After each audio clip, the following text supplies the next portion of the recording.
Hello दोस्तों, स्वागत है आपका एसएएस एग्ज़ाम यूट्यूब चैनल पे। दोस्तों, जैसे कि अपने जो अकाउंट कोड और ऑडिट कोड जो हैं, इनके क्वेश्चंस की प्रीवियस ईयर की चर्चा कर रहे थे 1997 से 2022 तक। तो उसी कड़ी में दोस्तों मैंने आपको 15 क्वेश्चन तक बता दिए थे और 4 पार्ट उन्होंने कंप्लीट कर लिए। उसमें दोस्तों ये 5वां पार्ट है। तो दोस्तों अपने इसमें 5वें पार्ट्स में देखते हैं, चर्चा करते हैं आगे इन क्वेश्चंस की, इंपॉर्टेंट क्वेश्चंस की, जो आपके एग्जाम में पूछे जा सकते हैं। अगला है दोस्तों, T section of a regional controllers office has lost the original copies of MRO received for adjustment of refund of temporary advance. However, account section has already received the credit scroll with duplicate copies of MRO and adjusted them. What action devolves on T section? दोस्तों ये question आप तभी attempt कर सकते हो जब आपको MRO के बारे में फुल डिटेल पता हो। ठीक है, आपको MRO के पूरे फंक्शन पता हो, MRO कैसे बनता है, उसकी ओरिजिनल कॉपी कहाँ पे आएगी, डुप्लीकेट कॉपी कहाँ पे जमा करनी होती है। ठीक है, तो दोस्तों क्या होता है, और MRO जो है दोस्तों 3 कॉपी में बनता है, OMRO, DMRO, TMRO। TMRO दोस्तों ऑफिस कॉपी रहती है डिपॉजिटर के लिए। OMRO, DMRO के केस में दोस्तों डिपॉजिटर जो है बैंक में लेके गए जाता है OMRO को, तो वो बैंक जो है दोस्तों डिपॉजिटर को वापस कर देता है ड्यूली वेरीफाई करके। ठीक है, OMRO। और DMRO दोस्तों जो बैंक जो है वो कंसर्न्ड अकाउंट सेक्शन को भेज देता है। ठीक है, और दोस्तों डिपॉजिटर जो है OMR को लेके आता है तो वो कंसर्न्ड ऑडिट सेक्शन में इसको भेजता है। कंसर्न्ड ऑडिट सेक्शन है दोस्तों, वो रिकन्सिलेशन के लिए अकाउंट सेक्शन को भेजता है। ठीक है, समझ में आया आपको पूरा प्रोसेस। मेनली अकाउंट सेक्शन के अंदर इनका रिकन्सिलिएशन होता है दोनों का, कि जितनी अमाउंट डिपॉजिटर ने जमा करवाई क्या उतनी ही जमा हुई है बैंक के अंदर। ठीक है, और दोस्तों जो बैंक जो है DMRO जो भेजता है अकाउंट सेक्शन को, उसके साथ दोस्तों क्रेडिट स्क्रॉल भेजता है कि मतलब कितना कितना पैसा कहाँ कहाँ से आया, MRO के थ्रू आया, उसमें दोस्तों MRO नंबर, डिपॉजिटर का नेम, यूनिट का नेम, ठीक है, किस पर्पज़ से वो MRO जमा कर दिया गया है, उसकी सारी डिटेल अकाउंट सेक्शन को रहती है। ठीक है दोस्तों, तो क्वेश्चन क्या है दोस्तों, कोई भी एक इंडिविजुअल था, उसने कोई टेम्परेरी एडवांस ले लिया TD का, बाद में दोस्तों उसकी TD कैंसिल हो गई, टेम्परेरी एडवांस जो था वो कैंसिल हो गया उसकी TD, और दोस्तों उसको पैसा तो मिल गया। तो बाद में दोस्तों डिपार्टमेंट ने उसको क्या डायरेक्शन दी कि जो तेरे को TD एडवांस मिला है तो वापस इसको गवर्नमेंट के खाते में जमा करवा दे। और दोस्तों गवर्नमेंट के खाते में पैसा जमा करवाना है तो अपने पास एक ही तरीका है कि MRO जमा करवा दो, मिलिट्री रिसीवेबल ऑर्डर। ठीक है, तो उसने क्या किया दोस्तों, MRO जो है वो बैंक में जाके जमा करवा दिया। तो दोस्तों जो टी सेक्शन है, जो कि TD जो है सेंक्शन करता है, टेम्परेरी ड्यूटी जो अलाउंस जो है वो सेंक्शन करता है टी सेक्शन, ट्रांसपोर्टेशन सेक्शन इसको बोलते हैं दोस्तों। तो दोस्तों इसमें लगेज के क्लेम्स वगैरह भी आते हैं, ट्रांसफ़र होता है जब एक जगह से दूसरे जगह पे, तो टी सेक्शन करता है उसकी। ठीक है, तो टी सेक्शन दोस्तों क्या बोलता है कि उसने जो ओरिजिनल कॉपी है MRO की वो दोस्तों लॉस्ट है। ठीक है, उससे लॉस्ट हो गई है। ठीक है, और दोस्तों जो अकाउंट सेक्शन जो है उसके पास डुप्लीकेट कॉपी MRO की आ गई विद क्रेडिट स्क्रॉल। ठीक है, तो टी सेक्शन दोस्तों क्या एक्शन लेगा, दोस्तों टी सेक्शन जो है इंडिविजुअल को वापस नहीं बोल सकता कि तो MRO जमा करवा या मुझे ऑफिस कॉपी भेज तेरी जो डुप्लीकेट कॉपी थी। दोस्तों ये इंटरनल डिपार्टमेंट का मामला है, तो दोस्तों वो टी सेक्शन जो है अकाउंट सेक्शन के पास जाएगा और वो नेसेसरी एडजस्टमेंट कर लेंगे आपस में, क्योंकि उनके पास क्रेडिट स्क्रॉल है, सारी डिटेल्स दी गई है। दोस्तों आंसर देखिए क्या है, T section should carry out the necessary adjustment with reference to the duplicate copies of the MRO received by the account section from bank. Account section में जाके वो उसको रिकन्सिलेशन कर लेगा। ठीक है, और अपने अकाउंट जो है में अपडेट कर लेगा। आगे देखिए दोस्तों, क्वेश्चन नंबर 17 क्या है, a CDA authorises provisional payment during vote on account period in excess of 1/6 of the budget estimates for a particular head on the ground that expenditure is of obligatory nature, please comment। दोस्तों CDA ने क्या किया है, एक provisional payment authorise कर दी vote on account में in excess of the 1/6 of the budget. दोस्तों vote on account पे 1/6 भाग बजट का खर्च करते हैं, उससे ज़्यादा। ठीक है, किसी भी पर्टिकुलर हेड में, और क्या ग्राउंड दिया कि वो जो खर्चा है वो ऑब्लिगेटरी नेचर का है, मतलब उसको प्रोविजनल पेमेंट आपको देनी ही देनी है। तो दोस्तों इसका आंसर क्या होगा, कमेंट करना है। CDA may authorize provisional payment where expenditure in April and May is more। कब कर सकता है, जहां अप्रैल और मई का एक्सपेंडिचर है ज़्यादा है, या expenditure is of obligatory nature. ठीक है, which can not be deferred.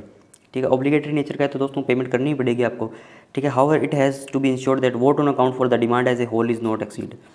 दोस्तों जो होल जैसे वोट ऑन अकाउंट है, इसके अंदर कोई भी ग्रांट है मान लो, ठीक है, उस ग्रांट के लिए जितनी डिमांड दी गई थी दोस्तों, इसके अंदर मान लो कई है, मान लो एक प्रोविजनल पेमेंट का है। ठीक है, मान लो यहाँ पे TAD एडवांस है। ठीक है, यहाँ पे और और मदों पे खर्च के लिए इसको दिया गया था, ठीक है। तो जो होल ऑफ द दोस्तों वोट ऑन अकाउंट में जितना पैसा मिला था वो एक्सीड नहीं करना चाहिए इनको, ठीक है। तो वो इसलिए प्रोविजनल पेमेंट ऑथराइज कर सकता है, ठीक है। आगे चलते हैं दोस्तों। आगे देखिए दोस्तों, क्वेश्चन नंबर 18 है, power of an AOSAO for signing punching medium in respect of normal transfer adjustment. दोस्तों पंचिंग मीडिया जो है अकाउंट्स को कोडिफाइड फॉर्म में मेंटेन करना पंचिंग मीडिया कहलाता है दोस्तों, ठीक है। तो इसमें पूछा AOSAO की कितनी पावर है कि नॉर्मल ट्रांसफ़र एडजस्टमेंट में वो जितना साइन कर सकते हैं PM, दोस्तों वो है 1 करोड़ तक। दोस्तों ये क्वेश्चन पैरा नंबर आपको 72 में मिल जाएगा अकाउंट कोड के। इससे रिलेटेड दोस्तों सारी जानकारी मैं आपको दे रहा हूँ, ठीक है। नॉर्मल ट्रांसफ़र एडजस्टमेंट होगा तो दोस्तों SO जो है सेक्शन ऑफिसर जो है वो 5 लाख तक, W है दोस्तों वो PM कितने नॉर्मल ट्रांसफ़र एडजस्टमेंट कर सकता है 25 लाख तक, AOSAO 1 करोड़ तक, ACDA DCDA 5 करोड़ तक, जॉइंट CDA और एडिशनल CDA दोस्तों 10 करोड़ तक, और CDA PCDA दोस्तों एक्सीडिंग 10 करोड़ तक, एक्सीडिंग 10 करोड़, ठीक है। तो इसको याद कैसे रखोगे दोस्तों? दोस्तों स्टार्टिंग होगी सेक्शन ऑफिसर से, A मतलब army, section officer of army 5 lakh तक दोस्तों, ठीक है। W दोस्तों 25 लाख, W से याद रखो, W 25 लाख। इसके बाद AOSAO दोस्तों एक ही बात है 1 करोड़ तक, 5 25 1 5 10 10, ऐसे याद रखो इसको। मेनली 5 और 1 का यूज़ हुआ है इसमें, एक चीज़ तो आपको याद रखनी है, 5 25 1 5 10 10, 5 25 1 5 10 10, ठीक है। 6 हैं टोटल, 6 हैं नॉर्मल ट्रांसफ़र एडजस्टमेंट में, 5 जो है दोस्तों ये लाख होगा। तो सेक्शन ऑफिसर SO आर्मी, और दोस्तों जो एक्सीडिंग 10 करोड़ है वो दोस्तों सबसे बड़ी अथॉरिटी कौन है? CDA PCDA, एक रीजनल कंट्रोलर में, ठीक है। दोनों याद हुए 10 करोड़ एक्सीडिंग CDA PCDA, और section officer of army 5 lakh. उसके बाद दोस्तों W 25 लाख, AOSAO आएंगे, W के बाद AOSAO आते हैं तो वो दोस्तों 1 करोड़, फिर उसको 5 गुना कर देना है 5 crore, ACDA DCDA joint CDA और एडिशनल CDA 10 करोड़, ठीक है। और दोस्तों मान लो रेक्टिफिकेशन करना है इनकरेक्ट एडजस्टमेंट का, तो W को कोई पावर नहीं है, ठीक है। AOSAO को दोस्तों 25 लाख की पावर है, AOSAO को 25 लाख की पावर है जो W की थी नॉर्मल ट्रांसफ़र एडजस्टमेंट में, ठीक है, ट्रांसफ़र हो गया।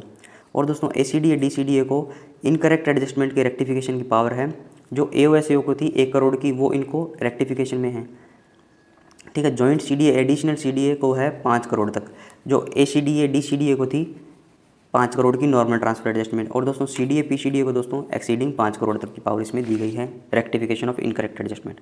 याद हुआ आपको? ये दोस्तों याद रखना है आपको, सेक्शन ऑफिसर आर्मी 5 लाख तक, CDA PCDA सबसे हायर अथॉरिटी है, 10 करोड़ से पार जाता है सामान तो। W दोस्तों 25 लाख तक, AOSAO 1 करोड़ तक, ACDA DCDA 5 करोड़ तक, और joint CDA additional CDA 10 crore तक, ठीक है।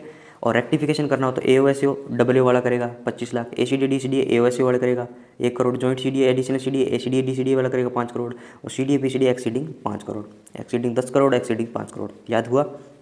आगे चलते हैं दोस्तों क्वेश्चन नंबर 19 पे। क्वेश्चन नंबर 19 है, which are 4 private sector banks authorized for government business. दोस्तों अकाउंट कोड का पैरा नंबर 94 में जाओगे तो नोट दिया गया है, उसके अंदर ये 4 बैंकों के नाम दिए गए हैं।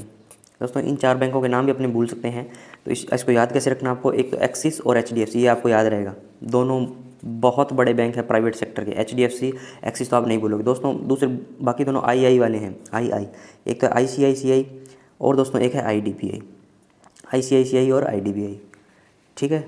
आगे चलते हैं दोस्तों। आगे देखिए दोस्तों, क्वेश्चन नंबर 20 है, what is the purpose to keep government accounts open in the following year for a certain period. दोस्तों जो गवर्नमेंट के अकाउंट हैं उनको फाइनेंशियल ईयर ख़त्म हो गया, फाइनेंशियल ईयर एंड हो गया, उसके बाद भी दोस्तों उनको ओपन रखने के लिए क्या पर्पज़ है? The government accounts of a year are kept open for a certain period in the following year for completion of various accounting processes in respect of the transactions of March for carrying out certain inter departmental adjustment through RBI CAS Nagpur. दोस्तों जो government के account है next financial year में अपने को open रखने पड़ते हैं, तो दोस्तों किसके लिए? जो मार्च की जो ट्रांजेक्शन्स की एडजस्टमेंट है दोस्तों उनको रखने के लिए, ठीक है। For carrying out certain inter departmental adjustments, जो आपस में इंटर डिपार्टमेंटल एडजस्टमेंट भी होती है, मान लो एक CDA से सदर्न कमांड से वेस्टर्न कमांड की ट्रांजेक्शन है, ठीक है, इनकी एडजस्टमेंट होनी है तो RBI नागपुर के अंदर थ्रू RBI CAS नागपुर। इसलिए दोस्तों इनको 15 अप्रैल तक मेनली, या जो डेट CDA और PCDA को मिलती है, ठीक है, तब तक आप इसको ओपन रख सकते हो। और दोस्तों जो ओपन रखे जाते हैं 31 मार्च के बाद अकाउंट्स, उनको क्या बोलते हैं? मार्च सप्लीमेंट्री या सप्लीमेंट्री 1, मार्च सप्लीमेंट्री करेक्शन या सप्लीमेंट्री 2, ठीक है। Para number 29 of the account code. याद हुआ? मार्च सप्लीमेंट्री या सप्लीमेंट्री 1, मार्च सप्लीमेंट्री करेक्शन या सप्लीमेंट्री 2। क्वेश्चन नंबर 21 है दोस्तों, ईजी है, याद हुआ आपको? मतलब मार्च के ट्रांजेक्शन की एडजस्टमेंट करनी है, इजी सा कंसेप्ट है, ठीक है, या इंटर डिपार्टमेंटल एडजस्टमेंट है RBCS नागपुर के अंदर, ठीक है। 21 है who decides and intimates the closing date of annual accounts to CGDA। दोस्तों कि CGDA को एनुअल अकाउंट्स इतनी डेट को क्लोज करने हैं, वो डेट कौन देगा? Accounts closed by CGDA on the date intimate by द CGA ministry of finance department of expenditure. दोस्तों CGDA जो है एनुअल अकाउंट्स कब क्लोज करेगा? मेनली मैंने आपको 15 अप्रैल बताया, ठीक है, जनरली ये डेट रहती है। अगर इस डेट से भी एक्सटेंड आपको करना है तो CGA जो है मिनिस्ट्री ऑफ फाइनेंस का, वो इसको डिसाइड करेगा कि कब एनुअल अकाउंट्स में इनको क्लोज करने हैं, क्योंकि इसके बाद दोस्तों ये कंसोलिडेटेड अकाउंट्स बनाएगा सभी मिनिस्ट्रीज़ के, ठीक है। आगे चलते हैं दोस्तों, आगे देखिए दोस्तों, क्वेश्चन नंबर 22 है who is responsible for preparation of annual financial accounts of defence services appropriation accounts of the defence services. तो दोस्तों इसमें है annual finance accounts of the central government including defence services are prepared by CGA ministry of finance. दोस्तों central government के accounts की बात आएगी तो CGA एकमात्र अथॉरिटी है आफ्टर डिपार्टमेंटलाइजेशन जो सेंट्रल गवर्नमेंट के अकाउंट्स बनाता है इंक्लूडिंग डिफेंस सर्विसेज, ठीक है। Appropriation accounts of the defence services दोस्तों कौन बनाएगा? Prepared by FADS and signed by defence secretary, ठीक है, याद हुआ आपको। एनुअल फाइनेंस अकाउंट है सेंट्रल गवर्नमेंट के इंक्लूडिंग डिफेंस सर्विसेज, कौन बनाएगा? CGA ministry of finance. Appropriation account है दोस्तों डिफेंस सर्विसेज का, वो प्रिपेयर कौन करेगा? FADS, और साइन कौन करेगा दोस्तों? डिफेंस सेक्रेटरी, ठीक है। Appropriation account of the defence civil और डिफेंस पेंशन, ये दोस्तों कौन बनाएगा और साइन करेगा? Appropriation account of the defence civil and defence pension, ठीक है। दोस्तों दो प्रकार के एस्टीमेट है ना, डिफेंस सर्विस एस्टीमेट और सिविल एस्टीमेट, ठीक है, तो उन्हीं की बात हो रही है यहाँ पे। जो सिविल एस्टीमेट से दोस्तों डिफेंस सिविल का है एप्रोप्रिएशन अकाउंट, वो CGDA बनाएगा और साइन भी दोस्तों CGD करेगा, याद हुआ। सेंट्रल गवर्नमेंट से related account CGA ministry of finance.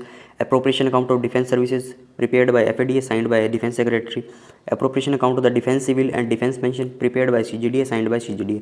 As it is readymade आपको चीज़ें याद रखनी है, ज़्यादा दिमाग लगाना नहीं है इसमें कि भाई क्या होता है क्या है, ये जनरली ऐसे इन लाइनों से क्वेश्चन उठ के आएंगे, ठीक है। जो कंसेप्ट समझने की बात है कि हम वो भी समझेंगे, ठीक है। ये अभी आपको मैंने बताया ये एप्रोप्रिएशन अकाउंट क्या है, इसका क्वेश्चन नंबर पिछले वीडियो में मैंने क्वेश्चन नंबर 7 या 8 डिस्कस किया था, ठीक है। इसकी अथॉरिटी भी देखने दोस्तों para number 26 of the account code जाके आप देख सकते हो।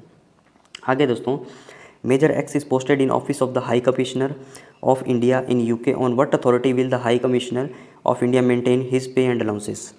तो दोस्तों ये जो क्वेश्चन है इसके अंदर आपको 2 सवाल मिलेंगे, ठीक है। 2 सवाल कौन से हैं?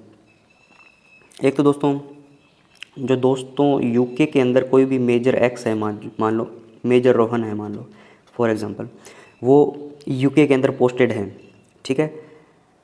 तो उनका जो हाई कमिश्नर है इंडिया का UK के अंदर, वो उनके पे एंड अकाउंट्स मेंटेन करता है, ठीक है। एक अपने आप में क्वेश्चन में भी एक आंसर है, ठीक है। इसमें ये पूछा वो किस अथॉरिटी पे करेगा, ठीक है। वो हाई कमिश्नर जो है वो अकाउंट्स तो मेंटेन कर रहा है उनके, ये क्वेश्चन भी पूछा जाता है, इसलिए मैं आपको इस जोर दे के बता रहा हूँ इस बात को कि मतलब UK के अंदर कोई भी मेजर कोई भी आर्मी ऑफिसर पोस्टेड है या डिफेंस सर्विसेज का डिफेंस सर्विसेज से रिलेटेड कोई भी ऑफिसर पोस्टेड है UK के अंदर, तो उसके जो तो पे एंड अकाउंट्स जो हैं high commissioner of India in that country maintain, ठीक है। और दोस्तों वो किस अथॉरिटी पे करेंगे? वो दोस्तों PCDAO से जो LPC मिलेगी उनको उस अथॉरिटी पे करेंगे, ठीक है। क्योंकि इंडिया के अंदर रहते हुए दोस्तों उनका जो पे अकाउंट्स जो है वो PCDAO मेंटेन करता है, ठीक है। देखिए दोस्तों इसका आंसर, तो देखिए दोस्तों क्या दिया गया है, LPC issued by PCDAO Pune is the authority to draw and maintain further pay and allowances by the high commissioner of India in UK, ठीक है। तो दोस्तों इसकी अथॉरिटी मिल जाएगी अकाउंट कोड पैरा नंबर 161 के अंदर। और दोस्तों 3E जो है ऑडिट के अंदर अपने ध्यान रखते हैं, ये मैंने ऐसे इंक्लूड कर लिया, पूछा जा सकता है, इजी एग्जाम है। तो 3E का मतलब क्या है? Economy, efficiency and effectiveness. Economy, efficiency and effectiveness. दोस्तों इस वीडियो को यहीं रैप अप करते हैं, बाकी दोस्तों नेक्स्ट क्वेश्चन देखेंगे अगले वीडियो में। चैनल को लाइक करें, शेयर करें और सब्सक्राइब करें। Thank you so much.